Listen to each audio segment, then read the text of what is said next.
cloud haze. You brought me in from that Your album on Spotify, and I'm like, I hate that I can't tell who is playing the keyboards on that one song. It's like a Rhodes type thing, and I'm like, Oh man, oh man, that's it's probably my brother-in-law, Mark Arnold. Yeah, he's my brother-in-law. Yeah.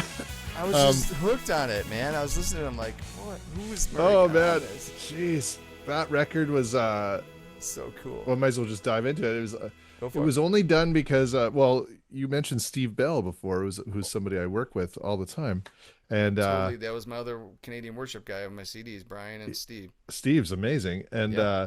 Here he by the water. yeah, you know it. Heck yeah, man. But he their company Signpost Music, basically we have a grant system here, so people can you benefit from government money to record music, which is unbelievable. And they had a maybe a surplus, you would say, of cash that they needed to spend government money to do a record, and they had somebody lined up to do it, an artist, and they backed out, and so Dave, Steve's business partner, said, "Hey Murray, do you want to do a record?" And I was like, "No way."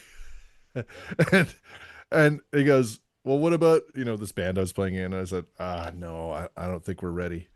He goes, "Well, I need something done, within a month and a half." And I was like, "What?" And he goes, "Think about it." So I came up with this idea overnight. I was like, what if I put together a bunch of songs with some people that I get to work with, like I used to tour with Crash Test Dummies. And so Brad Roberts, agreed to write a song with me and do it. So it all happened. Like, some of those songs were written the night before we cut the beds. Wow. It's just I like, love it.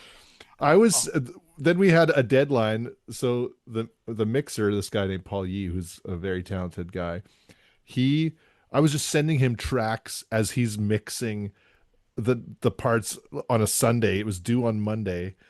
Man, we didn't make one mix revision or anything. He just laid it all down, had it to have it mastered on Monday, and that's the tale of that record. But you know what? There's some fun, cool tunes on there, and It's excellent. it's all post over the some place stuff, a little bit, man. but I dig it. Oh, I like the vibe of it because, okay, there's something to be said about turning on, like, let's pick on our 80s hair metal. Sometimes you turn on like a Rat, you go back to the album, and almost almost every song is kind of the same vibe. Yeah. kind of, Yeah, oh, totally, yeah. Loose Lips, Sink Ships, and all Sink these songs. Ships. Yeah, whatever, and it's like kind of like, in a way, like kind of every song's got, but it is fun to have an album where you turn it on and it's like, oh, who's this? Oh, This what's is this now? Steve Bell. Then you Yeah, it's a different singer. Yeah, and you got this different Katie singer, different girl vibe. singing, and you're like, wow, yeah, and it's like, that's kind of poppy. Well, that's Yeah. kind of soulful, and it's, oh man, Yeah, it's pretty all over the place, and if I had my way, I'd probably want to redo it and do things course. differently. But it was done in a month and a half, so incredible, like, man. writing songs. Not Incredible, seriously, no man. kudos necessary, but it's like Incredible. it's definitely a thing.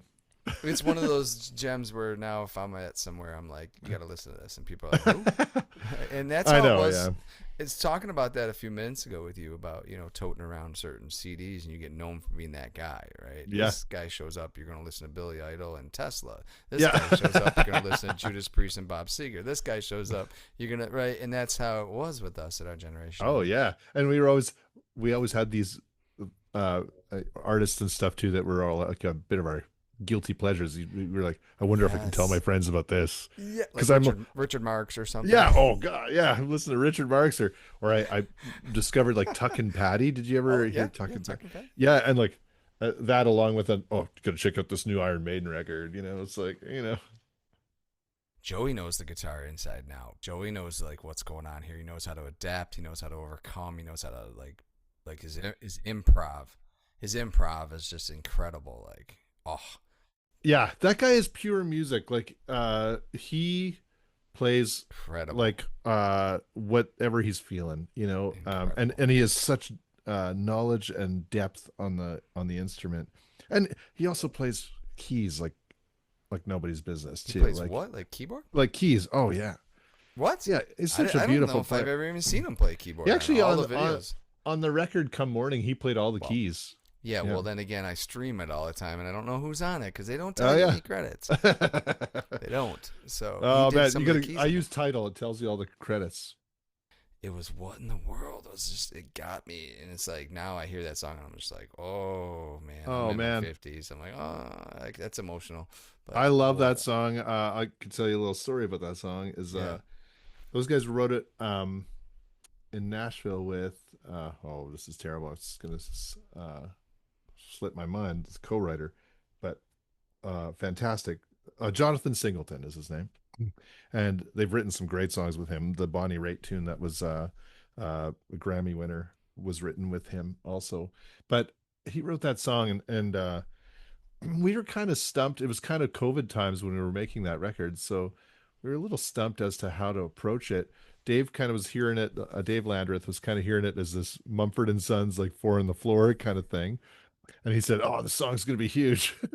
and, and um, you know, I wasn't quite sure where to take it either, and Joey either. We weren't quite sure what was going to happen, so we did up a little rough of it, but with no drums or anything, and because it was COVID, we kind of sent the tracks out to Aaron Sterling to play drums out of Nashville, and man, what he played really informed really how the song was shaped.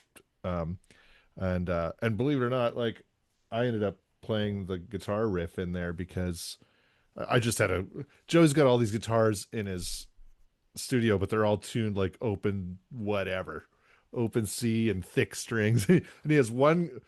Yeah, he's got one guitar. It was this Yamaha Rev Star that was in standard tuning, and I think I just capoed up and played that riff, and we ended up just keeping that. And actually, Joey was tweaking the knobs on this crazy delay pedal and to get it all these blips and stuff. And yeah, and that's the song was shaped by listening to the drums actually. And Aaron Sterling, who's played on a million different things, he was like, guys, I'm driving home right now listening to this, and you can't stop me. I can't stop listening to this song. So there you go. You guys did it to me, man. If I was running a radio station, that'd be in the playlist. I don't, they'd have their format, and I'd be like, "Where's this song? It just keeps showing up in our playlist." Hey, it's like, what in the world? It's just such a good song. It's a beautiful song, yeah, and a great lyric, and yeah, the delivery's fantastic for sure. Dave Scher was just on the show, and he was talking about how he's kind of, ironically, he played for Eric Johnson and Eric Johnson's band on tour for a couple years, but he's kind of like Eric in a way. Like he will only write original stuff every few years, maybe for just a couple of songs, right? And he has to set a deadline. But he's more into just like helping other people, the utility guy. Yeah. But I brought up Joey Landreth because Dave and I were saying, there are guys out there that seem to pick up a guitar and a song falls out. Yeah. And I'm like, Joey Landreth just seems to be that type of guy. Doesn't mean he doesn't work at it and craft it. I'm not saying that at all. But he just seems like right now, if we just sat down with two guitars, him and I, and we just started improvising and playing, and let's go with the 1625 key of C, let's go and have at it, buddy. And he could grab an open C and he'd start playing. I just feel like you better get the cameras rolling and get it recorded, because I just feel like he'd like make something like on the spot that would just be for sure. Yeah. He follows the muse all the time, and I feel very fortunate to be surrounded, or be in the room with him when he's doing that stuff. It's definitely like super uplifting and very like emotional all the time. I find like and it's also, it just comes from a deep place, and and it's the music's in him. You just can't explain that stuff, the music's in him. I do music, but he does music. Like, right.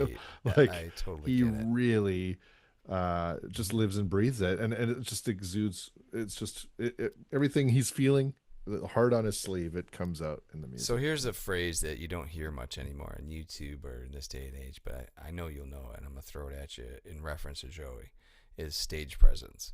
Mm-hmm.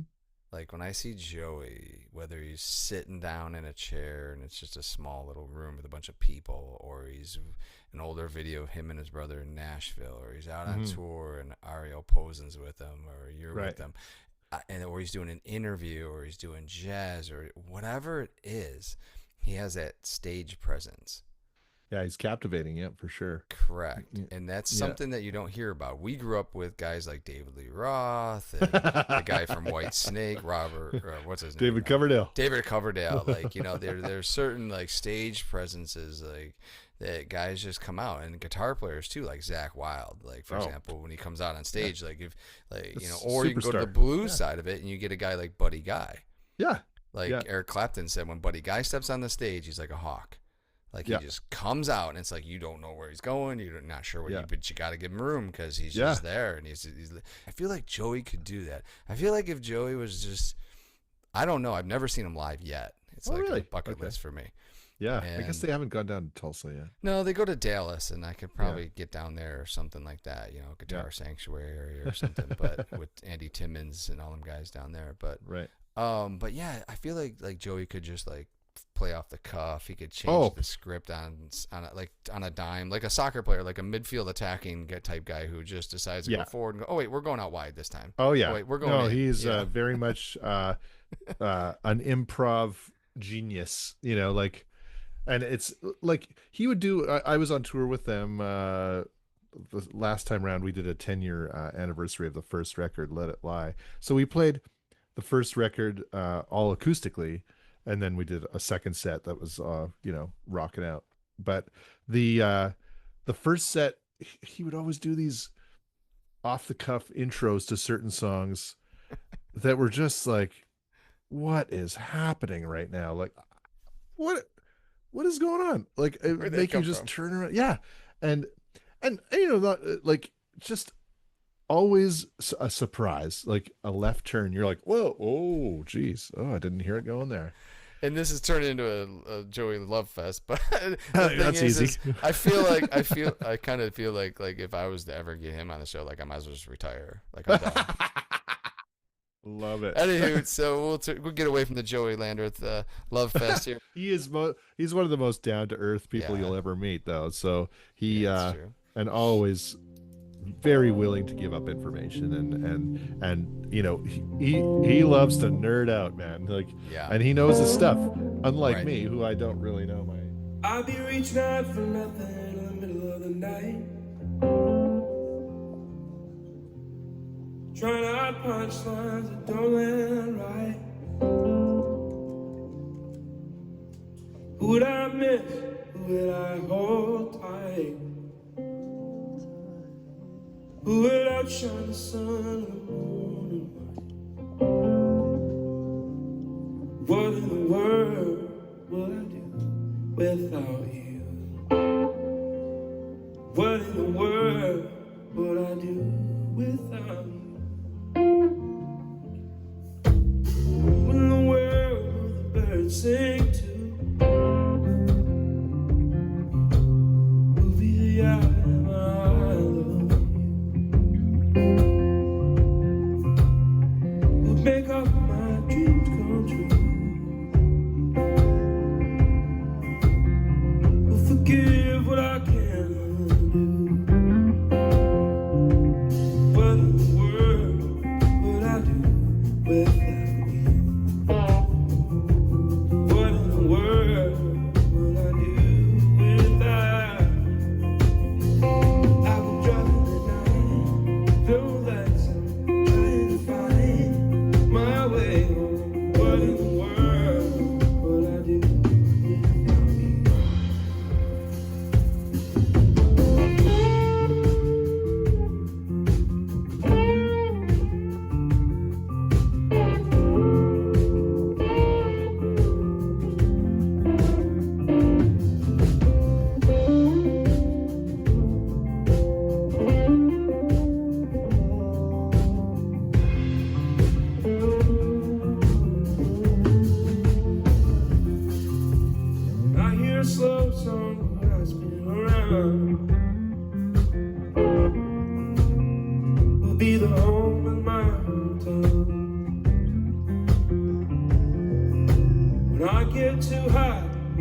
off my